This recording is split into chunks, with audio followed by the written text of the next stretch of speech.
Now, on the way down, you'll see it's around 5 o'clock in the afternoon already.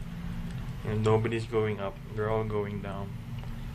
So, I'll show you where I came from. Up there. So, you'll see here a stream behind me. I was supposed to go to the lake, pero wala na rin eh. Ang nangyari, masyadong late na ako. Pagdating ko dun sa station sa baba, it's like 3 o'clock. In order to get to the lake, it was around a 45 minutes walk going there. And coming back would be another 45. So, hindi ko nakabutan tong last leg of gondolas going down. Kaya, yun. Doon lang ako sa pinakataas. So, yung mga pictures tsaka mga camera ko galing doon na lang. And another waterfalls. An ending talaga. Actually, sinabi nila dito, basta winter,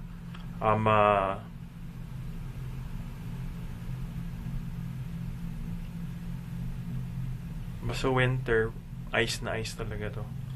Kaya nga, masarap dito eh. Actually, may mga, siguro we're coming up sa mga baka-baka. Hindi ko alam kung mararinig nyo. Yung mga iba, may mga bell pa eh. Ang galing. Peng, neng, neng, neng, neng.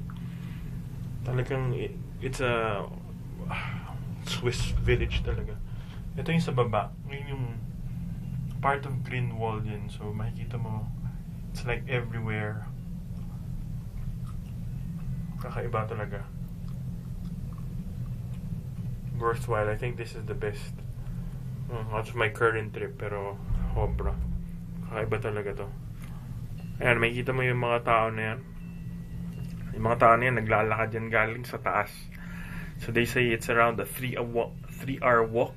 Ayan, marinig niya. Yan, mga baka yan, no? Ayan, baka. May mga bell sila, oh. Kita mo? Kakaiba. Lahat sila kumakalimbang. Parang simbahan. Moo! Iba mga may balahibo na eh. Ayan. Ano ba commercial ba ng Swiss na may milk? Yung tunay. Ayan o. Tingnan nyo. Ayan o. Isang baka. Ayan o. Ang laki. Punyeta. Sorry. Ayan o. Ang laki o. Kumakalimbang talaga o. Ang cute o. Ito. Ito yung sa kanya. Iba pa. Parang kaldero na nga lang eh. Grabe o. Lahat sila may makakalimbang o. Galing. And this, so, last view. Maubos na. Ito yung Greenwald talaga. Yun yung city proper. So, kita nyo kung gaano kalayo talaga yung pupuntahan ko. Layo talaga. Sobra. Pero ang ganda. Sobra. It's just absolutely spectacular. They say that the view from here, especially on winter, is like all white. It's like powder white. So, hindi ko na alam kung kakayanin yung mga Pinoy.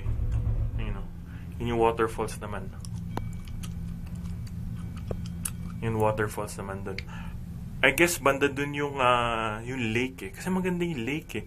So, picture. Anyway, basta pagdating ko, makikita niyo yung mga pictures na lang. Pero grabe talaga, ang ganda.